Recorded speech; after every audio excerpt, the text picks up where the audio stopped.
Okay, I guess it's working now. If you need highlighters, they're up front. So we're going to talk first about the difference between a sequence and a series. So a sequence is an ordered list. So a sequence is an ordered list of numbers, terms, or variables.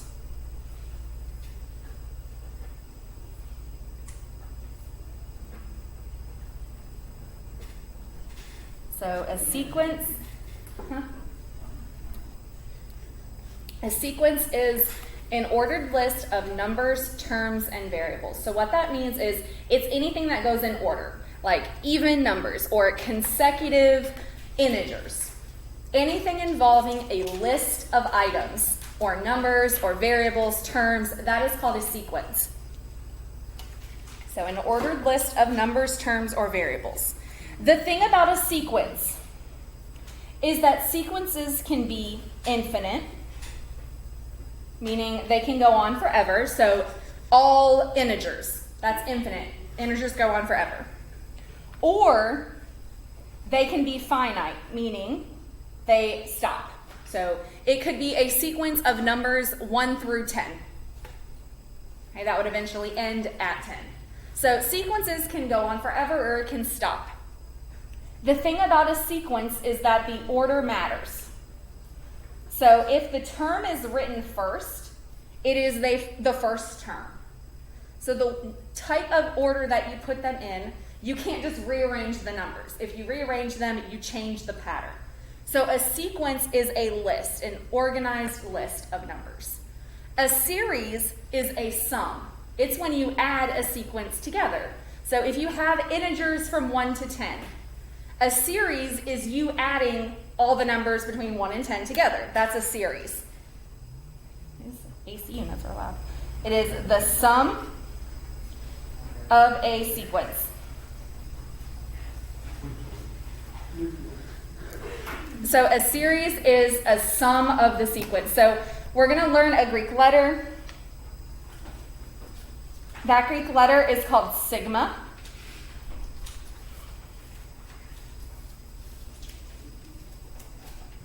That Greek letter is called sigma. It means summation, whereas that just means you add everything together. So it's the Greek letter, we pronounce it sigma, and it is referred to as a summation. It basically means add everything together in the sequence. So a series, you add everything. A sequence is just a list.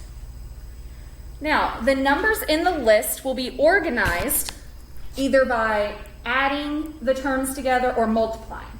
So a geometric sequence involves a pattern to get from one number to the next number. So if you look kind of down below geometric sequence, you've got like 2, 6, 18. That's a pattern down at the bottom.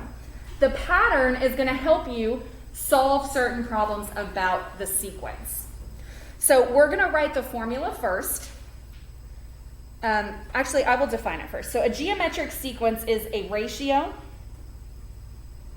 between two consecutive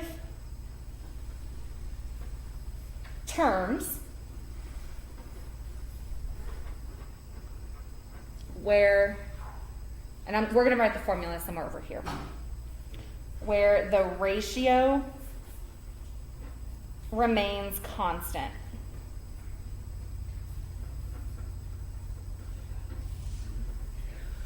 When it says ratio, it just means the pattern to get from number to number stays the same. So the pattern could be multiply by 2.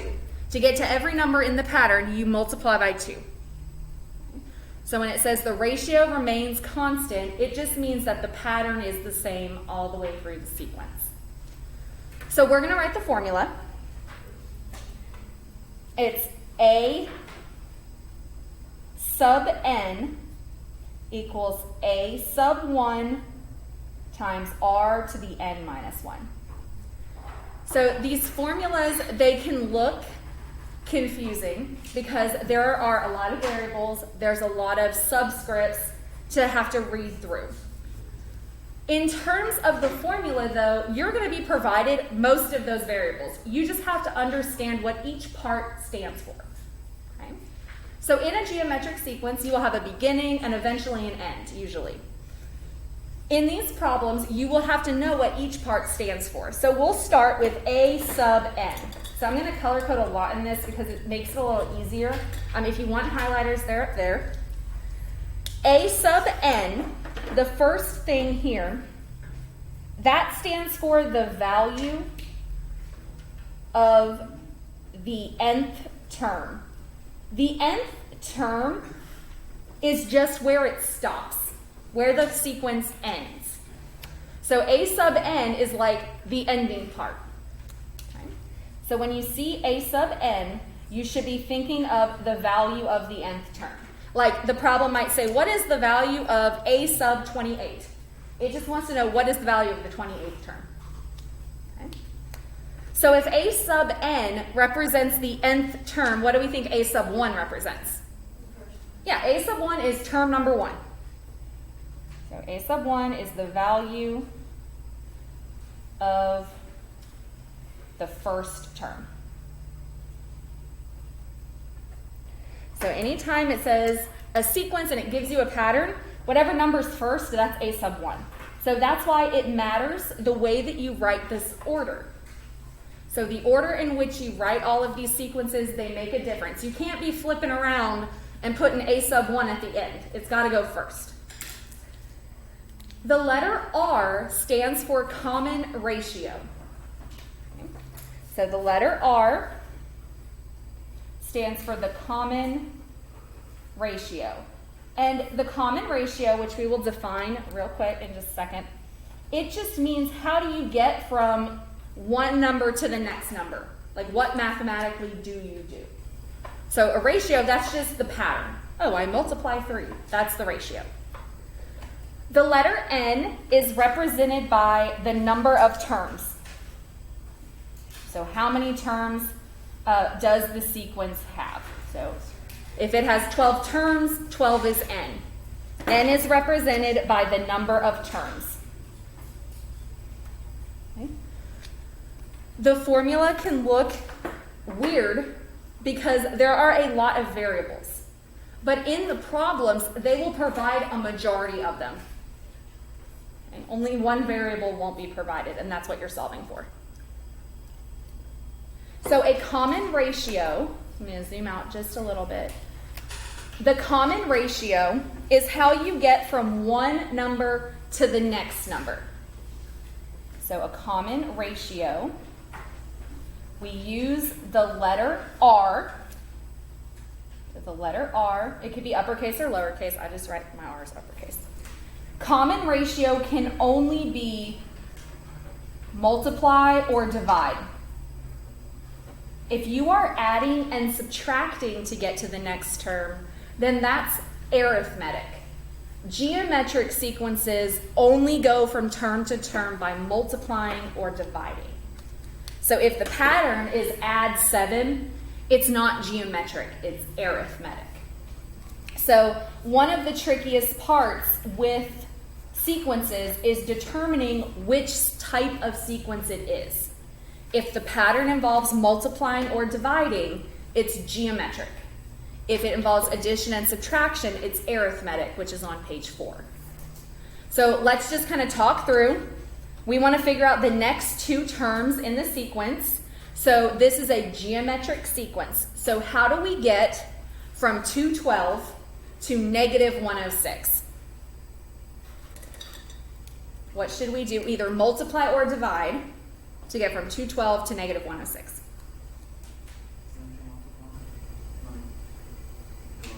Divide by what?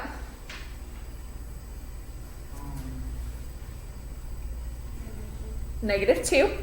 So if you're not sure, you can type it in your calculator, just start typing stuff. But if you divide 212 by negative 2, you will get negative 106. For it to be correct, you need to test the next one. So if I divide negative 106 by negative 2, do I get positive 53?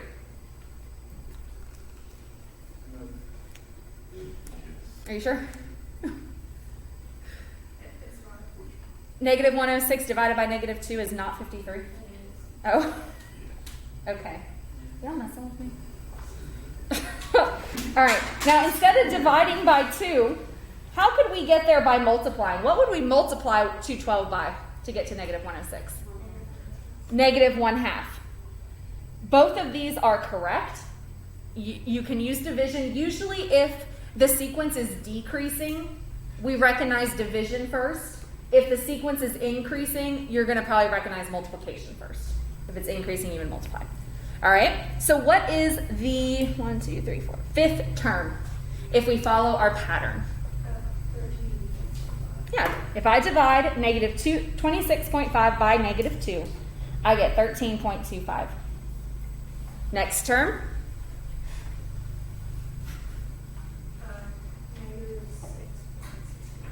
Yeah.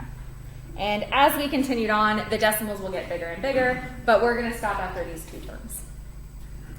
All right, what about the next one? What is our common ratio in the next problem? Yeah, times 3. 2 times 3 gives me 6. Okay, 2 times 3 is 6. All right, so what are the next terms in our sequence after 18? 54. 18 times 3 is 54. Next, 162. Notice how the pattern remains constant. Anytime you are multiplying or dividing to get to the next term, it is a geometric sequence.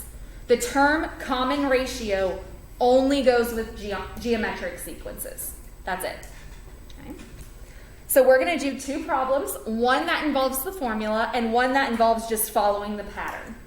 A lot of these problems, depending on how large the number set is, calculating using the formula will be the fastest. However, like this bottom example, it says, what is the 7th term? 7 is not that high to count, so it might be faster to just use the pattern.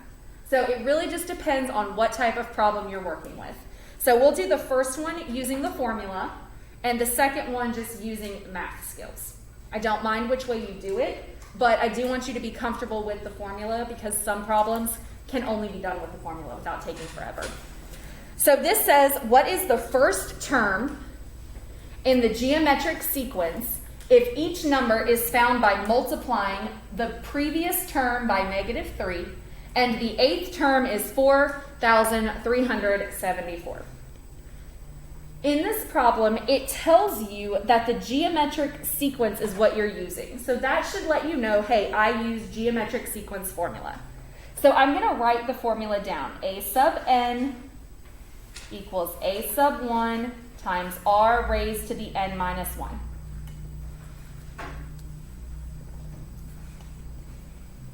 Okay, now we're going to list out what we have. We have a lot of variables in this problem. A sub n, we need to know a sub 1, we need to know r, and we need to know n. All of those little pieces are variables. So let's read through the problem. We've written the formula, we read it once, wrote the formula, now we're going to go back and piece apart some things. What is the value of a sub n? What is the last term we're talking about?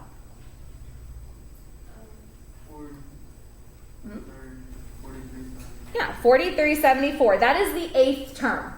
That's the biggest term that we know of. This pattern probably stops there. So in this problem, a sub n is 4,374.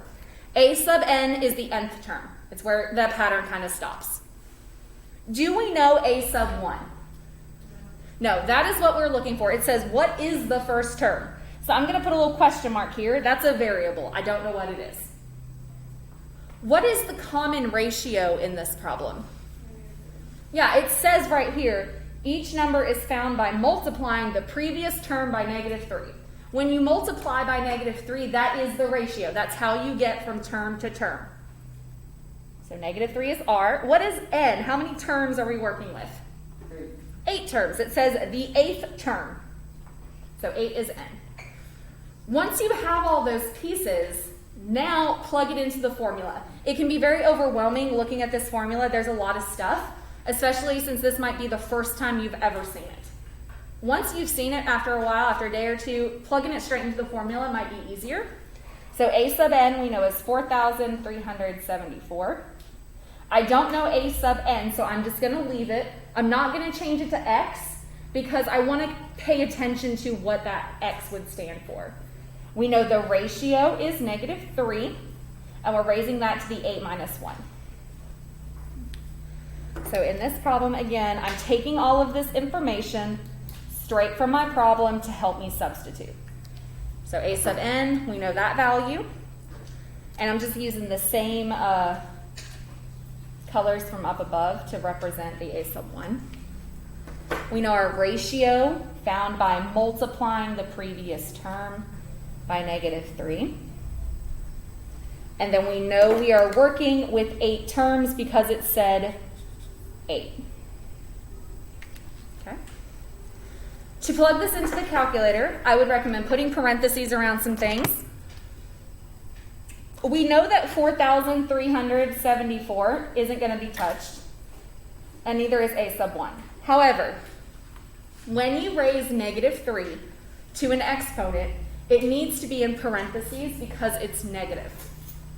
So in your calculator, how you want to type this is -3 raised to the 8 minus 1, which is 7. You could also do it this way. You could also raise it to the 8 minus 1. It would give you the same answer. If you don't feel like subtracting 1, the calculator will do it for you. But you get the same answer, but remember, if it's negative, put it in parentheses when you are squaring it or raising it to whatever power. Okay? So negative 2,187. And then from here, that is being multiplied to a sub 1. So to simplify and solve for the first term, I would divide. So my first term is -2. Now, let's say that you totally forgot the formula. You can still calculate the value of term 1 by starting at term 8 and working backwards. So if I'm working backwards, I wouldn't be multiplying by -3, I would be dividing by -3. So it's up to you to use the formula or to kind of work the pattern out, but I want to make sure that we are comfortable with the formula before we do that. So the correct answer here is -2. In the second problem, we'll just use reasoning skills to kind of get there. You can use the formula if you just love formulas. If not, we're going to practice just kind of working through a pattern. So it says the first term is 1 in the geometric sequence 1, -3, 9, -27. What is the 7th term? So instead of using the formula this time, I'm just going to write out my formula. So 1, -3, 9, -27. They've already given you 4 terms. We only need to get to the 7th term. This is the 7th term. So instead of using the formula, let's just practice going from one step to the next. So what is the ratio? Our common ratio. Okay, multiply by 3 or -3? -3. Anytime you see alternating signs, you will be multiplying or dividing by a negative. So to get from here to here, I would multiply by -3. That pattern still works to get from -3 to 9, so we know we've got the right number. So to get all the way to the 7th number, we would just take -27 times 8, or not 8, times -3 to get 81. Multiply 81 by -3 to get -243. Multiply that by -3 to get positive 729. You can use the formula if you want to. It doesn't matter. But this problem is small enough that you could kind of just calculate it out. I know you probably have never seen this before. It's okay. It's just going to take a little time getting used to the practice. The only ACT problems we're doing today are the ones in the notes. The practice I'm going to give you today is just basic, calculate this, get used to the formula. On Friday, we'll do the ACT kind of questions. Okay? So we're going to switch gears from geometric and multiplying to page 4, which is arithmetic and adding. So they kind of go together. That's why I'm putting them on the same set of notes. Instead of multiplying or dividing to get from one term to the next, arithmetic involves adding or subtracting. So A, add, A, arithmetic. That's the best way to kind of think about it. So by definition, an arithmetic sequence is the difference meaning subtracting. It's the difference between two consecutive terms, so when the difference between two consecutive terms remains constant. Again, it's just a pattern.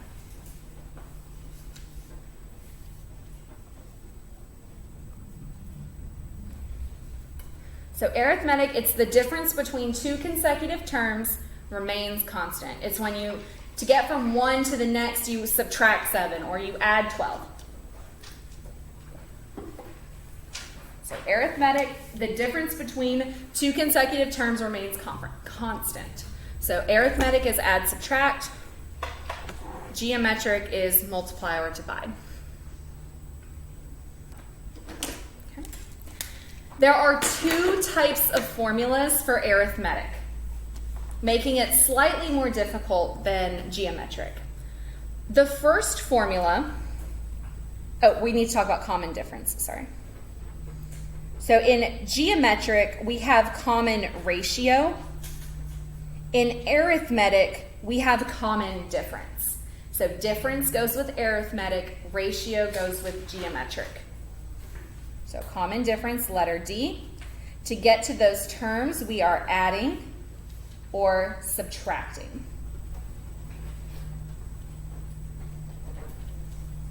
So common difference, we use the letter D, stands for adding or subtracting. Okay. So now that we have a new variable, we're going to have two formulas involving the letter D.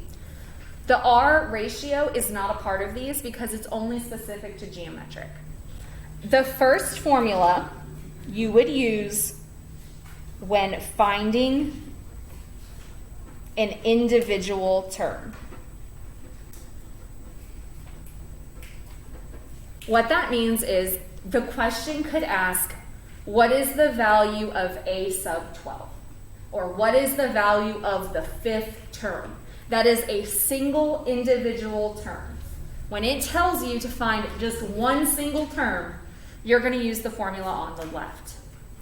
You're also going to have problems where it'll say find the sum or what is the total. That's going to be the second formula.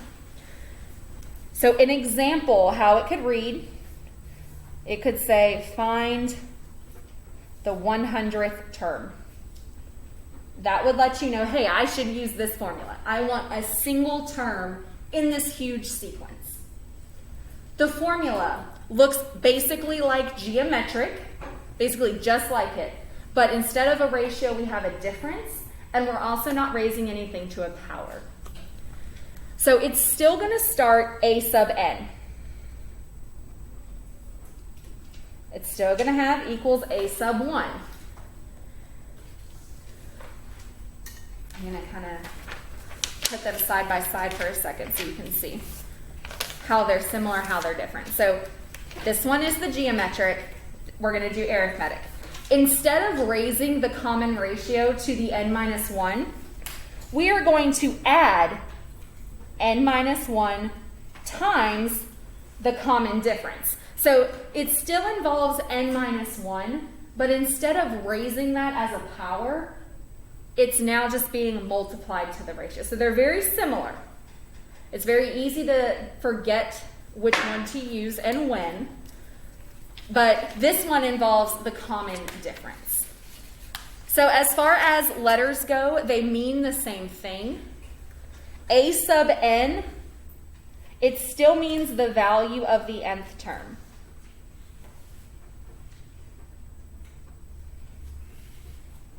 So on the other page, I used pink for that one, so I'm going to stick with that. So I'm just going to kind of follow the pattern that I used before. A sub 1, that still means the first value. A sub 1 is the value of the first term.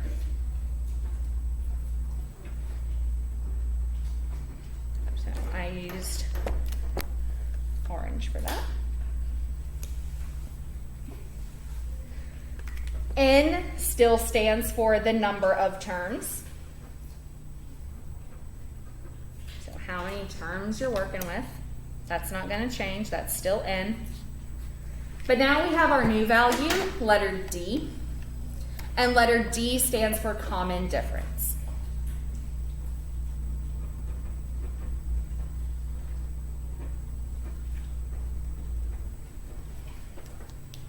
Okay. So in these problems, we do have one new variable. It is the letter D for common difference. When you do this in your calculator, do not do this number times plus this number and then multiply by D. You have to multiply these first, then add. It's a very common mistake, which can happen. So just be careful when you're putting things into your calculator, which we will practice. Okay. All right. The next one is for finding a sum. So this is if I want one term. This one over here is finding a sum.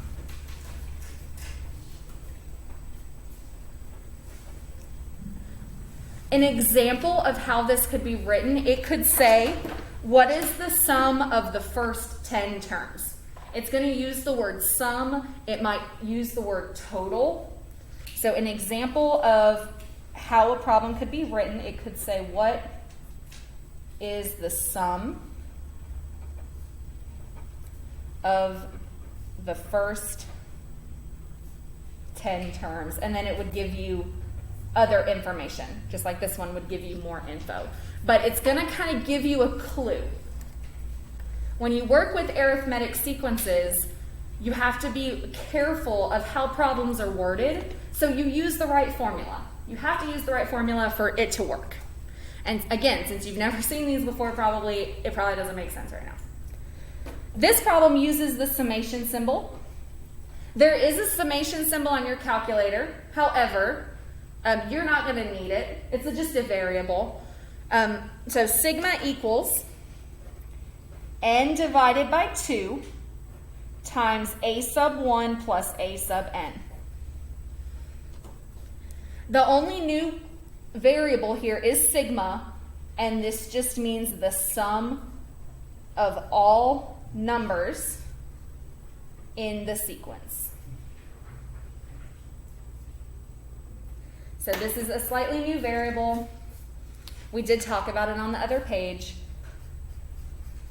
You don't have to worry about using it in your calculator. It's just a variable. You're not going to need it. But just being able to read it will help you. You might also see sigma drawn more angular, like this.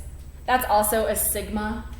I don't know why I just draw it tilted like that. So this is what a real sigma looks like. That's my handwriting. So, I mean, it's the same thing. I don't know why I draw them like that. I don't know. So that's sigma. Everything about these values are the same. So the letter N still represents the number of terms. A sub 1 still represents term number 1. And a sub n still represents the nth term. So these values hold true throughout all three of the formulas we've talked about. Okay.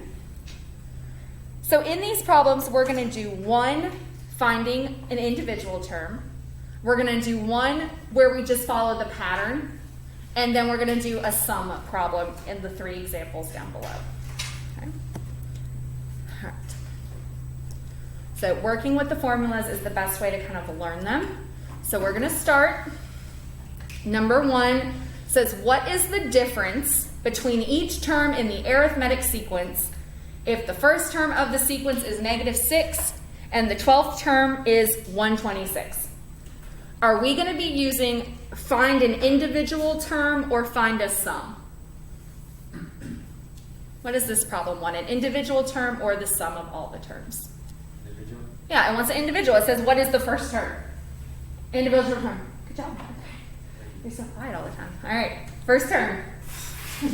Tyler, did you tell Amanda? So the first term, so we're finding one term, so I'm going to write that formula. A sub n equals a sub 1 plus n minus 1 times d.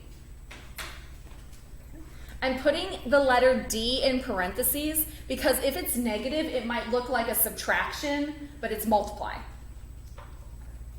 So now we're going to kind of fill in all our info. All of our variables, we have a sub n, a sub 1, n, and the letter D.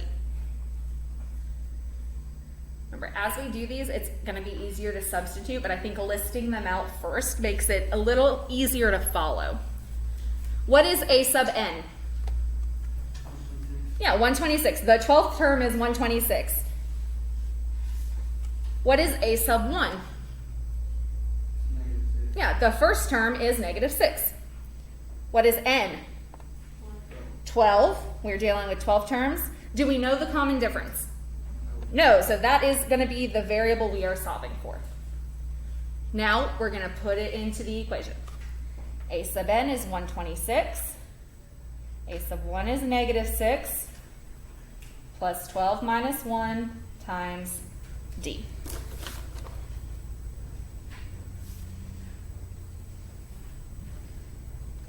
Okay. All right. Step 1, add 6. So 126 plus 6 is 132. Negative, or 12 minus 1 is 11 times d is just 11d. Divide both sides by 11. And the common difference between our terms is 12. It just means you would add 12. To do a problem like number 1, guess and check would be very difficult to do. You would probably be there a while trying to figure out the pattern. Formula is the way to go. On the second problem, you could use the formula or you can use a pattern. So we're going to practice patterns. Number 2 says, what is the first term in the arithmetic sequence if terms 6 through 9 are shown? So this is a sub 6 all the way up to a sub 9. You could use the formula, but let's practice just using some mathematics, like just pattern finding. So I'm going to rewrite these down here. So 238, 224, 210. So we've got 9, 8, 7, 6, 5, 4, 3, 2, 1. You can use the formula, but sometimes it's faster to just do it this way. So how do we get, since we're going backwards, how do we get from 210 to 196?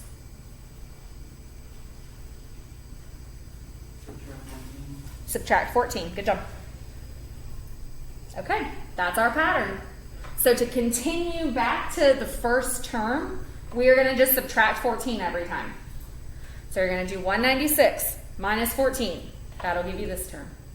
Minus 14 again. Minus 14, minus 14, minus 14 until you get to the end. So just keep subtracting. You can keep it going in your calculator. So if you want to do it in your calculator, all you have to do is adjust that. Go. So when I subtract, I would get 182. I would just keep going. Minus 14. Just. Oh. Just kidding. I got 154. Minus 14. 140. 126. Which is option 4. So on a problem like this, you can use the formula. More than welcome to. But it's also important to know that you can also recognize patterns. It gives you the common difference. It starts you off a little bit. It's a little easier to just kind of solve it. All right, for the very last problem. The very last problem says, what is the sum of the first 8 terms in the arithmetic sequence that begins with 7, 10.5, 14? So which formula are we using? Individual or sum? It says, what is the sum of the first 8 terms? So we want to use summation. So in this problem, we're going to write summation equals n over 2 times a sub 1 plus a sub n. We're going to go through our pieces. Our variables over here, we have n, a sub 1, and a sub n. So what is n? How many values are we working with? Well, we have 3 written, but it says what is the sum of the first 8 terms? So we're working with 8 terms. What's a sub 1? We don't know. Well, we've got a pattern right here. So the pattern begins 7, so the first term is 7, but we also need a sub n, which would be the 8th term. So we have to go over here and get to the 8th term. So how do we get from 7 to 10.5? Yeah, we're going to add 3.5. So this is 1, 2, 3, 4, 5, 6, 7, 8. So we need a sub 8. That's going to be a sub n. So let's find that. Wait, couldn't you do this without the formula? You can. So what I would do is if I was starting this problem, I would start with the formula, and then when I realized I had all 8 terms, I would just stop using the formula and just add them all together. But we're going to finish it with the formula and do it that way so you can see both. Yeah, But yes. Huh? Yeah, that's what I was thinking. You just find the difference and you add them and then you add all this together. Yes, you can definitely do it that way. Mm-hmm. Now, it could tell you, like, for the most part, that's how I would do it. But you might not recognize it until you start doing the problem. But if you realize that, don't even use the formula. Just do it that way. So the pattern is adding 3.5 each time. So what is the 8th term? What? Sorry, I just finished. Oh, 31.5 is what we should get for a sub n. Now, Yosvi made a very good point. In this problem, you don't have to use this formula. When you list all of these values out, so I'll list them out, so 17.5, 21, 24.5, 28, it wants the sum of the first 8 terms. Well, here are the 8 terms. You could just add them together. If you added those together, you would get the answer. If you recognize that, you can stop. You don't have to use the formula. If it wants the sum of the 8 terms and you have 8 terms, add them together. But I just want to make sure that we can substitute into the formula as practice. So summation equals n is 8 divided by 2. A sub 1 is 7 plus 31.5. So I just want to make sure that we're okay with substituting. But yes, if you realize that, hey, I can just add these together, just do it. It's okay. So the correct answer is 154. So whichever way that you like to do this, whether it's algebraically or just kind of working and using number sense to solve it, you can do it this way as well. So in today's lesson, let's see if this will stop recording. I've had issues.